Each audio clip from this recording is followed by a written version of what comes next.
नमस्कार, जय माई की। आज हम जो विषय को आगे बढ़ाना चाहते हैं,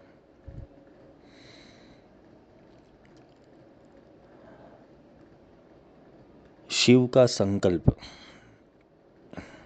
और शिव के संकल्प के अंदर हमें मन को विलीन करना है, क्योंकि ये मन ही है जो अपने भाव दशाओं से विपरीत होता है। ये मन ही है जो भटकाव का कारण बनता है। ये मन ही है जो अलग अलग दिशाओं के अंदर व्याप्त है। ये मन ही है जो भूत भविष्य वर्तमान दिखाता है। ये मन ही है जो बंधन और मुक्ति दोनों का कारक है।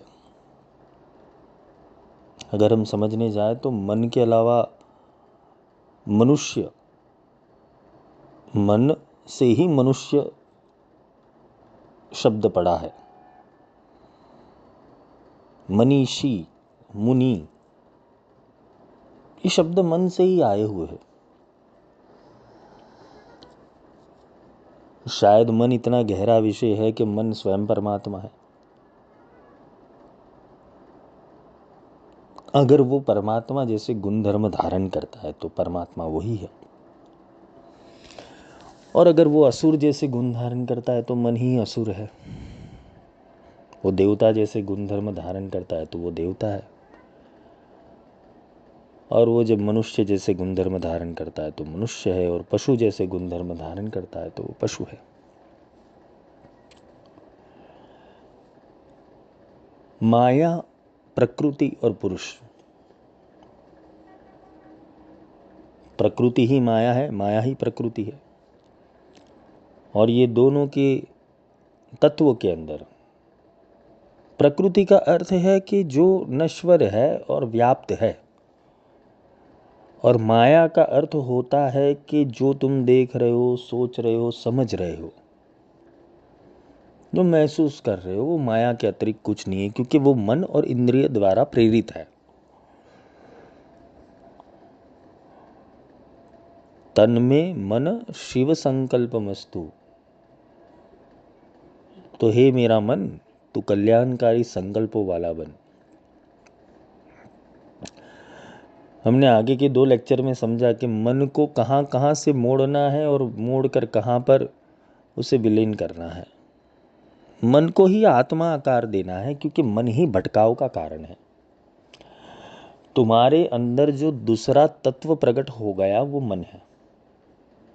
तुम थे तो आत्मा ही, तुम थे तो परमात्मा ही, तुम थे तो केंद्र ही, तुम थे तो बिंदु ही, तुम थे तो सच्चिदानंद ही,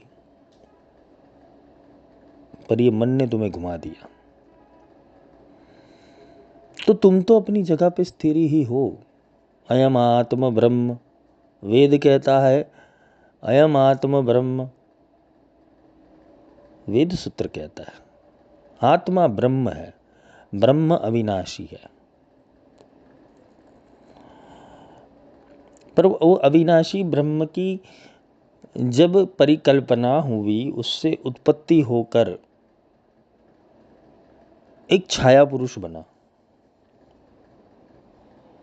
जब आत्मा ब्रह्म थी और आत्मा ब्रह्म के अस्तित्व के अंदर थी, तो वो सचराचर व्याप्त ही थी और चैतन्य ही थी, पर उसका एक आविर्भाव हुआ जिसे छाया कहते हैं।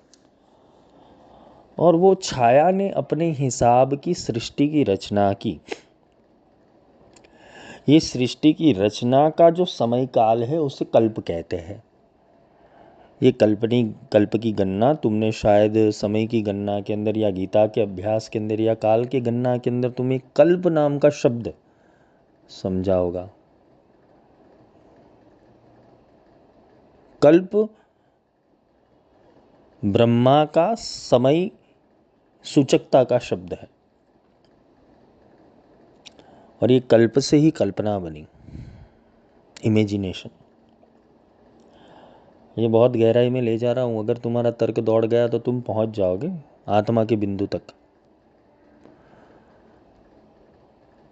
तो ये कल्प से, ब्रह्मा के कल्प से, यानी कि जो क्रिएटर का कल्प था उससे कल्पना बनी और वो कल्पना के अंदर तुम फंस गए। वो फंसने वाला और कुछ नहीं था, तुम्हारा ही छाया पुरुष था।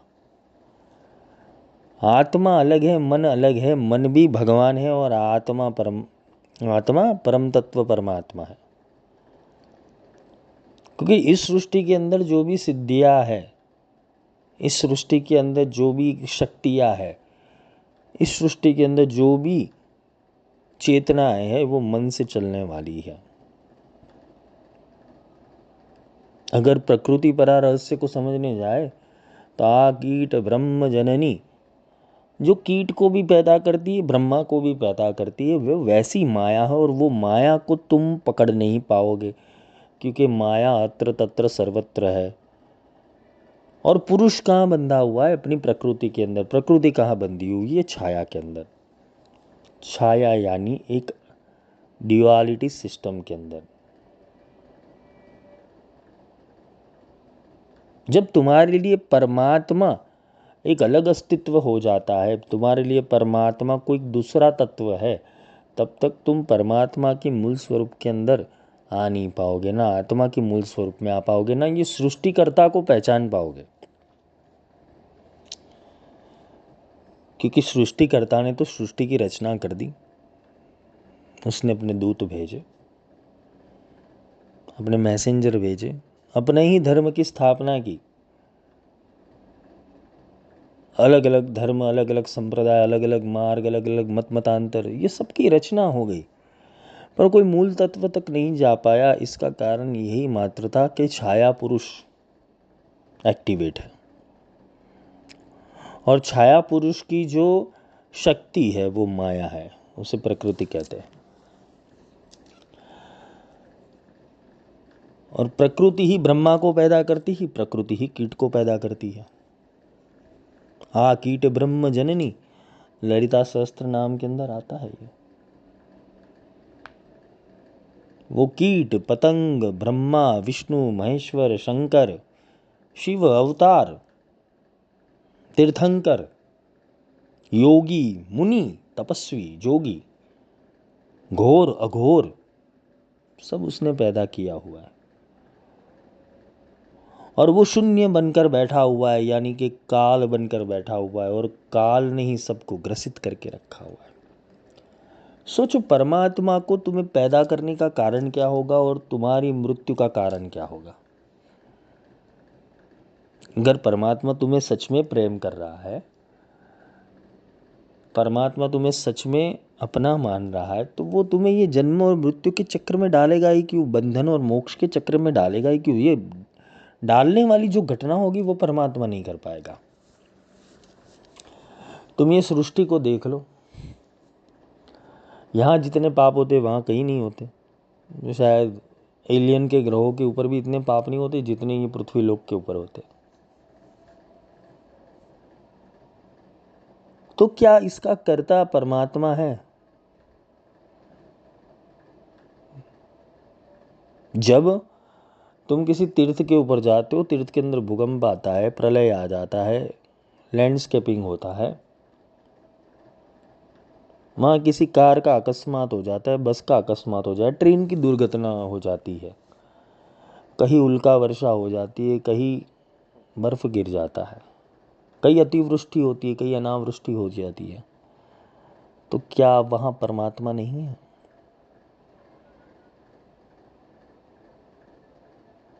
कहाँ गया कर्म का सिद्धांत और कहाँ गया धर्म का सिद्धांत? जब तुम किसी तीर्थ में जाते हो और वहाँ प्रलय आ गया, तो क्या वो तीर्थ की रक्षा करने वाला भगवान किधर गया?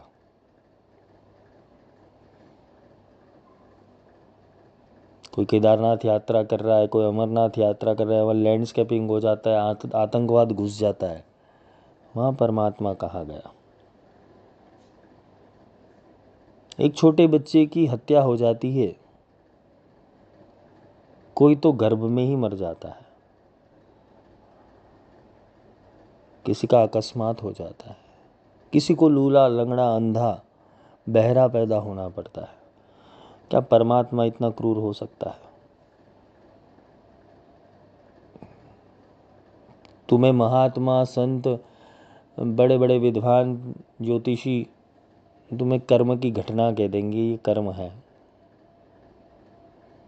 पर ये कर्म बनाया कैसे?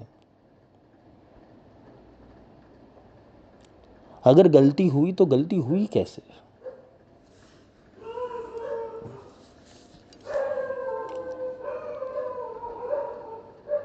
तो ये करने वाला ईश्वर नहीं हो सकता, ये करने वाला परमात्मा नहीं हो सकता। तो क्या परमात्मा प्रकृति के अधीन है या प्रकृति परमात्मा के अधीन है? अगर एक दूसरे से वो अधीन है तो यहाँ पर सब अच्छा ही होना चाहिए, शाश्वत सुख ही मिलना चाहिए, आनंद ही मिलना चाहिए, ना कोई रोग होना चाहिए, ना कोई शत्रु होनी चाहिए, ना कोई पीड़ा होनी चाहिए। फिर भी होता है। देखो, ये शिव संकल्प का भाग तो नहीं है, पर इसके द्वारा हम शिव संकल्प में उतर सकते हैं। क्यों? क्योंकि यहाँ एक सेंसर डीएक्टिवेट हो गया तो वहाँ पूरी सत्ता गिर जाएगी। यहाँ यानी कि यहाँ एक आत्मा संभल गया, यहाँ एक मन संभल गया तो वहाँ पूरी सिस्टम गिर जाएगी। अयम आत्म ब्रह्म, आत्मा ब्रह्म है तो ब्रह्म सचराचर भरपूर चैतन्य के अंदर है। हम कल की अवतार की प्रतीक्षा कर रहे हैं कि कल की अवतार आएगा, आएगा, संहार करेगा, धर्म की स्थापना करेगा और पुनः धर्म का उत्थान करके सतयुग की ओर समय को ले जाएगा। हमारी कल्पना, हमारी गणना, हमारे वेद, हमारे पुराण यही कहते हैं कि कोई आएगा, पर कौन आएगा?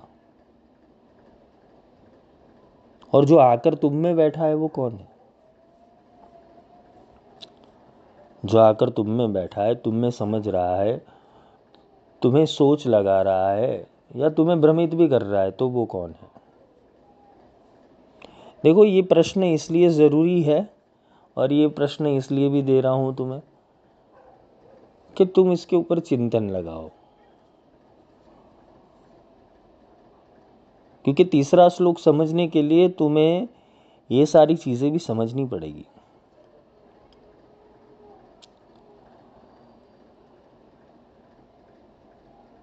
एक है विनाशी और एक है अविनाशी, एक है क्षर ब्रह्म और एक है अक्षर ब्रह्म। तो जिसकी उत्पत्ति है उसका विनाश तय है,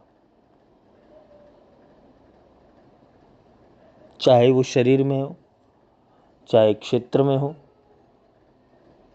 चाहे किसी अवस्था में हो, चाहे ब्रह्मांड के किसी कोने के अंदर हो, चाहे ग्रह नक्षत्र तारा ही क्यों ना हो, चाहे ब्रह्मा विष्णु महेश जैसे बड़े देवता ही क्यों ना हो, चाहे अवतारी पुरुष ही क्यों नीचे नहीं आए, उनका भी नाश तो हुआ।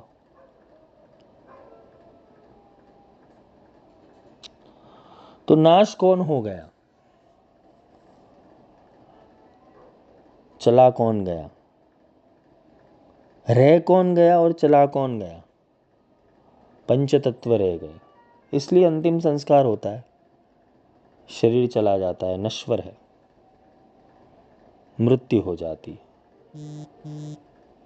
100 ब्रह्मा मरते तो एक विष्णु पैदा होते, 100 विष्णु मरते हैं तो एक सदाशिव पैदा होता है, 100 सदाशिव मरते हैं तब जाके शक्ति का एक अंश प्रकट होता है। ये काल की गणना अनुसार देवताओं की रचना है और तुम उसी देवताओं के पीछे भागते हो कि जो देवता तुम्हारे मन में ही बैठे हुए, तुमने अपनी ही कल्पना से वो देवताओं का प्रागट्य किया हुआ है, तुमने अपने ही भाव से वो देवताओं का प्रागट्य किया हुआ, लेकिन तुम सत्य की ओर अग्रसर नहीं हुए कि इससे आगे क्या। क्योंकि तुम्हारा मन माया चाहता है, तुम्हारा मन बंधन चाहता है, तुम्हारा मन अपनी जिजीविषा के अंदर तृप्त रहना चाहता है।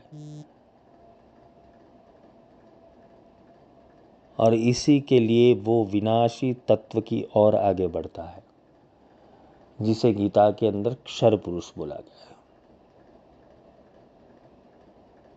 और यही क्षर पुरुष जो जीता है, मरता है, जो मोक्ष चाहता है, जो बंधन में है, जो अपनी आइडेंटिफिकेशन करना चाहता है, जो जानना चाहता है, जो पहचानना चाहता है, जो क्रिएटिव है,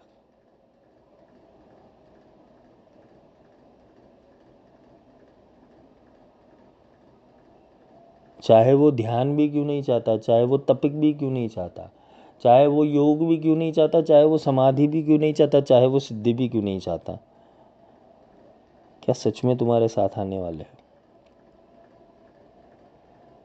क्योंकि जिसका आरंभ है उसका अंत निश्चित है, और अंत के बाद ही आरंभ होता है। क्योंकि मैं उस जगह के ऊपर तुम्हें दृष्टिकोण करना चाहता हूं कि जिस जगह से ना आरंभ है ना अंत है, वहां सब है। ना आरंभ हो सकता है ना अंत हो सकता है, जैसा है वैसा रहता है।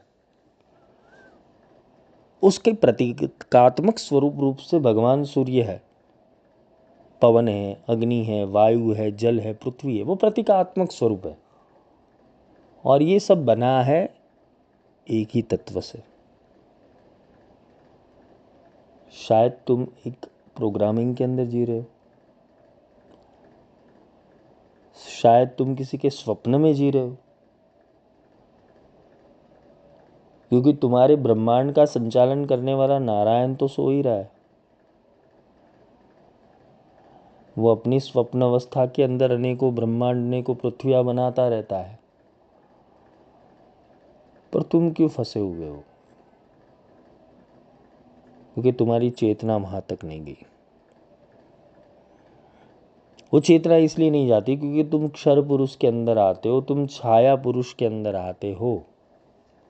वो छाया पुरुष की कल्पना के अंदर आ जाते हो, जहाँ बड़े बड़े तीर्थंकर, बड़े बड़े योगा अभ्यासी, बड़े बड़े अवतारी पुरुष, बड़े बड़े अवधूत, बड़े बड़े अघोर वहां फंस गए।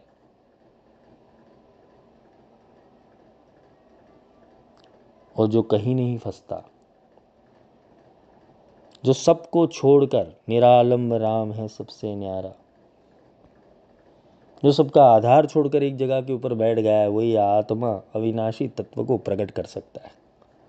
वहाँ द्वंद्व समाप्त हो जाते हैं, वहाँ देवता तत्व समाप्त हो जाते हैं, वहाँ असुर तत्व समाप्त हो, वहाँ मनुष्यता समाप्त हो जाती है, वहाँ ब्रह्म पर ब्रह्म भी समाप्त हो जाता है। पर ब्रह्म तो एक डिग्री है, जिस डिग्री के द्वारा गुरु तत्व नीचे आकर तुम्हें समझाता है। पर क्या गुरु तत्व कितना व्याप्त है तुम्हारा?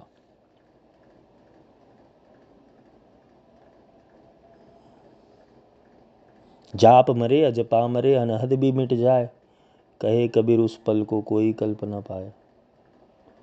कि तुम्हारे जाप भी मर जाएंगे, तुम्हारा अजपा भी मर जाएगा, तुम्हारा अनहद शब्द भी मर जाएगा। कबीर कहता है कि उस पल को कोई कल्पना पावे, उसकी कल्पना कोई नहीं कर सकता, यानी कल्प से सारा प्रारंभ हुआ है।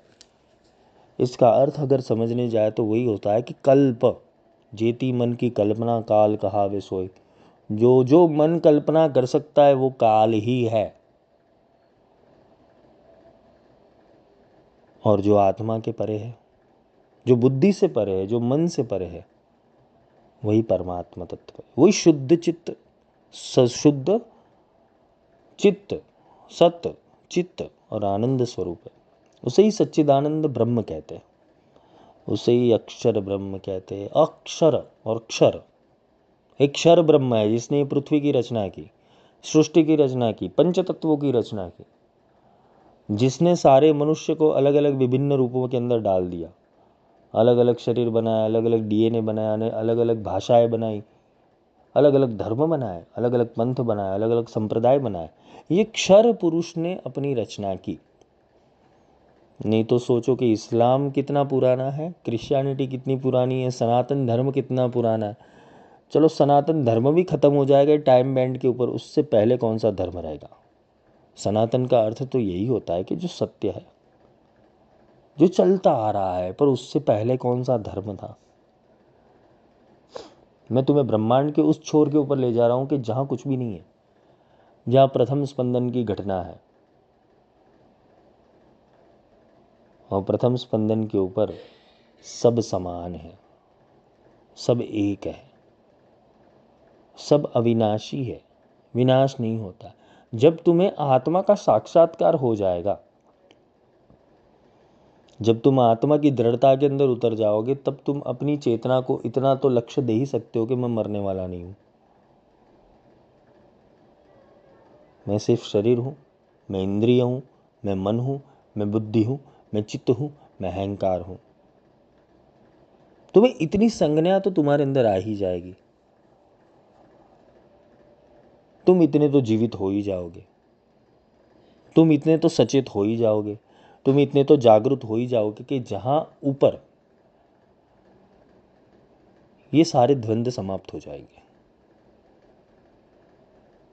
फिर क्या शेष रहा? कोई कहता है मोक्ष रहा, कोई कह रहा है मुक्ति रहा, कोई कहता है शून्य रहा, कोई कहता है शिव रहा। जिसने जो धारा पकड़ ली, उस धारा में वो बह जाएगा।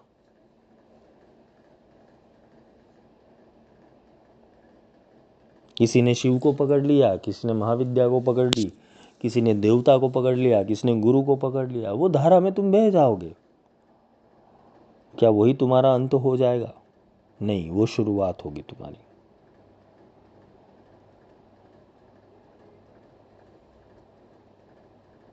क्योंकि मैं उस तत्व की बात कर रहा हूं कि जो तत्व तुम्हारे भीतर हुए होते भी तुम्हारी जागृति अवस्था में पड़े हो। तुम तो स्वप्न अवस्था में ही हो, इसलिए तो मोह में फंसे हो, इसलिए तो माया में फंसे हो, इसलिए तो बंधन में फंसे हुए हो। तुम कहाँ मुक्त हो? इसलिए तो तुम माला करने बैठ जाते हो, तुम्हें लगता है कोई ईश्वर तुम्हारी सुन रहा है। इसलिए तुम साधना करने बैठ जाओ कि तुम्हें लगता है कोई तत्व तुम्हारी सुन रहा है। निर्द्वंद होना पड़ेगा इसके लिए। निर्द्वंद का अर्थ होता है कि द्वंद रहित होना पड़ेगा। क्योंकि ये जो आगे का श्लोक है वो कुछ इस तरीके से है, क्योंकि ये प्रज्ञान ब्रह्म के ऊपर है। एक ज्ञान होता है जो तुम्हें मिलता है, जो तुम्हारी स्मृति में आता है, जो समझ में आता है, जो तुम्हें कोई सिखा सकता है, कोई समझा सकता है। तुम कहीं पढ़ सकते हो, कहीं लिख सकते हो, उसे ज्ञान कहते हैं। और प्रज्ञान, प्रज्ञान वो है कि जो तुम्हारी बुद्धि से परे है, पर बुद्धि में आता है। ब्रह्म को तुम सांकेतिक रूप दर्शन से पहचान सकते हो, पर ब्रह्म की तुम व्याख्या नहीं कर सकते हो। ब्रह्म को संकेत से दर्शा सकते हो। जितने लोगों ने मेरे से नाद ब्रह्म की दीक्षा ली हुई है, तो उनको पता है कि वो ब्रह्म को संकेत से समझा सकते हैं, लेकिन वो ब्रह्म की व्याख्या नहीं कर सकते। और यही मन को वो ब्रह्म रूप बनाना है। तुम शिवोहम कहते हो, सच्चिदानंदोहम शिवोहम, मैं शिव हूं, मैं ब्रह्म हूं, अहम ब्रह्मास्मि, जो भी पद देते हो, तुम वहीं पे रुक जाओगे एक दिन। मानने से, बोलने से, सोचने से, समझने से कुछ नहीं होगा। सागर समाना बूंद में ये ना जाने कोई।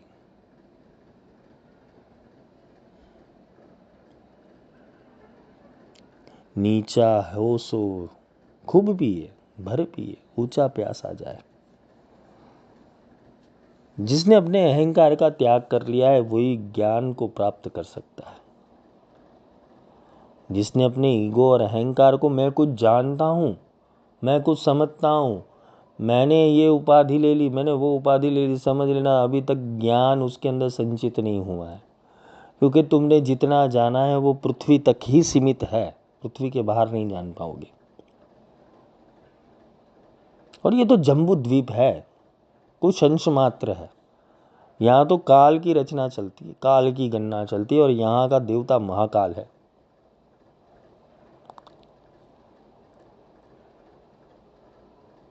और आत्मा काल और महाकाल से परे है। जिसने आत्म दर्शन कर ली, उसे कोई तीर्थ करने की जरूरत नहीं। जिसने आत्मदर्शन कर लिया उसे कोई व्रत करने की ज़रूरत नहीं, जिसने आत्मदर्शन कर लिया कि उसे उपवास करने की ज़रूरत नहीं, जिसने आत्मदर्शन कर लिया उसको किसी साधना की ज़रूरत नहीं, क्योंकि वो समझ गया है कि ये स्वप्न मात्र है। तुम एक बहुत सारे स्वप्नों के अंदर गिरे हुए हो।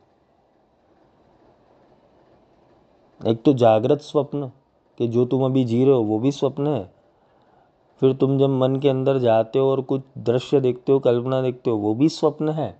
तुम यहाँ से मृत्यु को प्राप्त करोगे वो भी स्वप्न है, और मृत्यु के पर्यंत जब तुम देवता श्रेणी के अंदर जाओगे, स्वर्ग में जाओगे, वो भी एक स्वप्न है। देवता से ब्रह्म में जाओगे वो भी स्वप्न है। स्वप्न को छोड़ना पड़ेगा।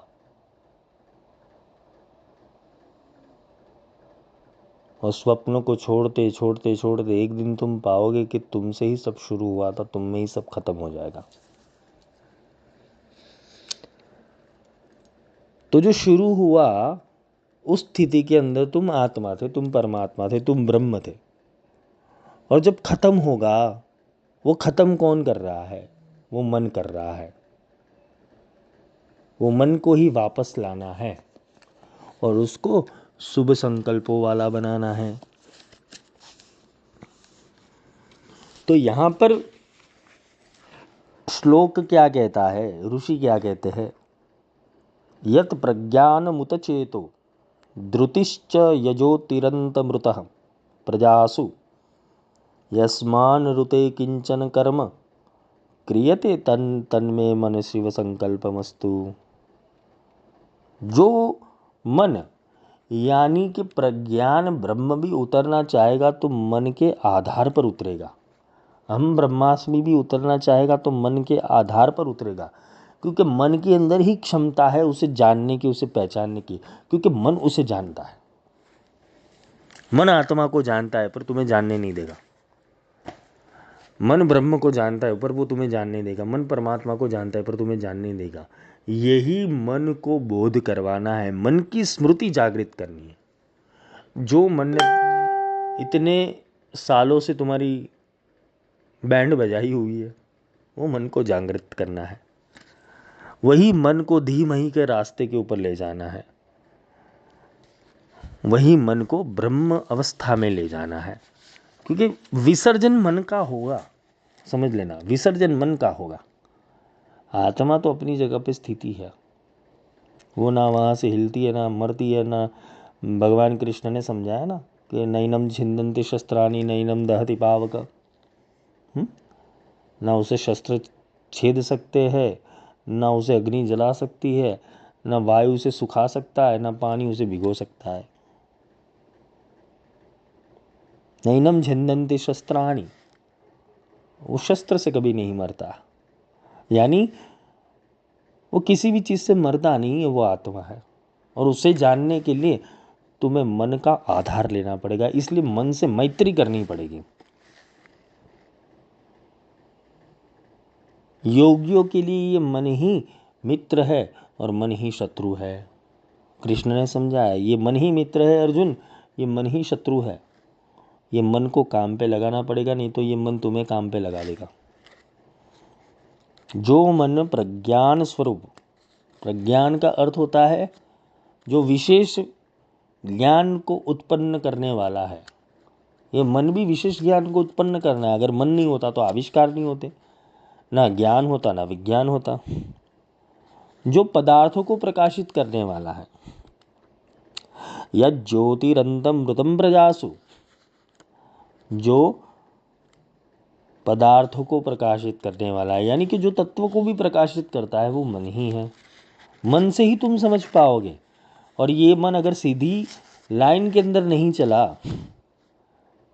ये अपनी मुक्ति की अवस्था की और अग्रसर नहीं बना, तो ये मन तुम्हें भटका देगा कहीं ना कहीं। चाहे वो मोह में हो, काम में हो, क्रोध में हो, लोभ में हो, मोह में हो, ईर्ष्या में हो, निंदा में हो, राग में हो, द्वेष में हो, प्रेम में हो, आनंद में हो, कुतूहल के अंदर हो, जिज्ञासा के अंदर हो, ये मन भटका देगा। मन का काम है खाना 24 घंटे विचार। वो विचार खाता है और विचार पैदा करता है। उसका खुराक भी विचार है, उसका उत्सर्जन भी विचार ही है। वो थॉट को कैच करता है, थॉट को पकड़ता है, थॉट को खाता है और थॉट का ही उत्सर्जन करता है और थॉट से ही प्रजनन करता है। ये मन का कारण है। ये मन सर्जन, विसर्जन, उत्सर्जन, प्रजनन सब मन विचारों से करता है। तो विचार से दूर रहो। तो क्या विचार नहीं आने चाहिए? आने चाहिए, पर कैसे आने चाहिए? तन में मन शिव संकल्पमस्तु। कल्याणकारी विचार आए तो ठीक है, अपनी आत्मा के उद्धार के विचार आए तो ठीक है, जो अलग अलग दिशा से ज्ञान लेने वाला, जो पदार्थों को प्रकाशित करने वाला, जो धैर्य स्वरूप है। ये मन के अंदर बहुत धैर्य है भाई। वो अगर अपना धैर्य बल के ऊपर आ जाए तो बहुत सारा धैर्य रख सकता है, पर वो धैर्य रखना चाहे तो, वो पेशेंस रखना चाहे तो। किसी के मन पेशेंस के अंदर नहीं होते, उसको जल्दी जल्दी सब कुछ करना होता है, वो भी मन है। और मन को अगर लालच दी जाए तो बहुत धैर्य भी रखता है, उसको लोभ दिया जाए तो बहुत धैर्य रखता है, उसको मोह दिया जाए तो बहुत धैर्य रखता है। ये मन रुकना भी जानता है, मन फंसना भी जानता है, मन चलना भी जानता है, मन प्रेम करना भी जानता है, मन क्रोध करना भी जानता है, मन सर्जन करना भी जानता है, मन विसर्जन करना भी जानता है। ये मन ही ब्रह्म रूप है तुम में, क्योंकि मन के पास ही वो शक्ति है कि जो तुम्हें आत्मा तक ले जाए। मन आत्मा को जानता है, इतना याद रखना, पर वो तुम्हें दिखाएगा नहीं कभी, क्योंकि वो अपने मालिक से नहीं मिलाएगा। नहीं तो उसकी गुलामी करोगे कैसे तुम? उसकी गुलामी होती है इंद्रियों के द्वारा, इंद्रियों की गुलामी होती है पंच तन्मात्राओं के द्वारा। तो जो मन सर्व प्राणियों के अंदर अवस्थित है, जो इंद्रियों को भी ज्योति रूप से प्रकाशित करता है, हाँ, तुम्हारे अंदर जो फील करने वाली चीज़ है वो इंद्रियाई है। शब्द, स्पर्श, रूप, रस, गंध, ये पंच तन्मात्रा पंच तत्वों से ही चलने वाली है, और इससे ही तुम अनुभूति को प्राप्त कर पाओगे। इससे ही तुम ब्रह्म को भी अनुभूत कर पाओगे, अच्छे और गलत को भी अनुभूत कर पाओगे। ये इंद्रिया ही मन को संकेत देती है, और मन इंद्रियों के हिसाब से ही चलता है। पर जो मन है वो ही इंद्रियों को ज्योति रूप से प्रकाशित करता है, यानी कि इंद्रियों को ज्ञान देने वाला भी मन ही है। और जिसकी सहाय और अनुकूलता बिना, मन की सहाय के बिना और मन की अनुकूलता के बिना कोई भी कर्म तुम कर नहीं सकते। मन ठहरा ठाकुर भयान सूझ रही सुझाए। मन को ठहराना सीख दो, मन लगाना सीख दो, मन को गुरु चरणों में लगाना सीख दो। श्री गुरु चरण सरोज रज निज मन मुकुर सुधार। मन को ठहराना सीख दो, मन को लगाम लगाना सीख दो। ये मन ही सारी जड़ों का कारण है। हाँ, मन ही भगवान बनकर बैठा हुआ है तुम में और बाहर भी। उससे बाहर निकलो, तो उससे बाहर, उससे दुश्मनी करके तुम नहीं निकल सकते, उससे मैत्री करनी पड़ेगी। मन से मैत्री करनी पड़ेगी, मन को सही रास्ते में ले जाना पड़ेगा, उसको समझाना पड़ेगा। ये जो भी सत्संग हो रहे हैं वो मन के लिए तो हो रहे, ये जो भी सत्संग हो रहे हैं वो मन के लिए तो हो रहे, किसके लिए हो रहे? यहाँ श्लोक कहता है कि जिसकी सहाय और अनुकूलता बिना कोई कर्म भी नहीं हो सकता। तुम कर्म कर ही नहीं सकते। यस्मानं ऋते किंचन कर्म क्रियते,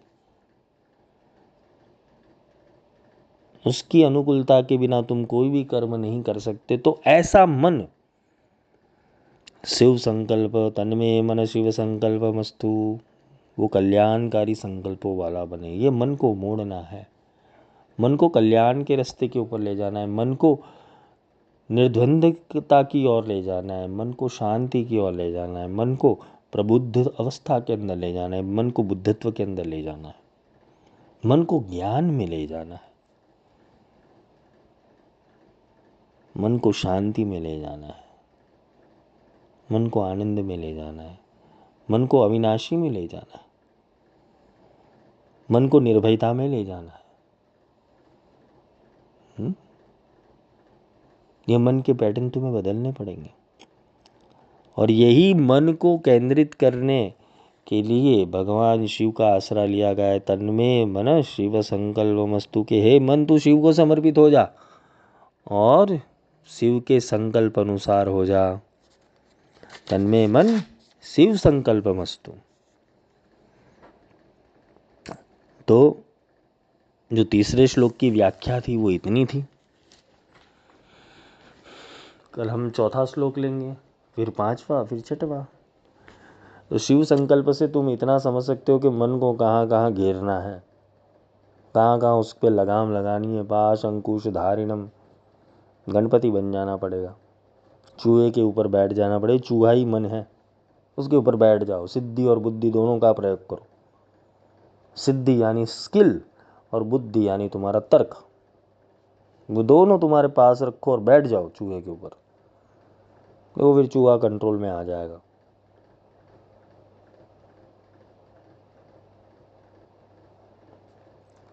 तो आज के लिए इतना ही। जय माई की। हम कल चौथे श्लोक के ऊपर जाएंगे। जय माई की।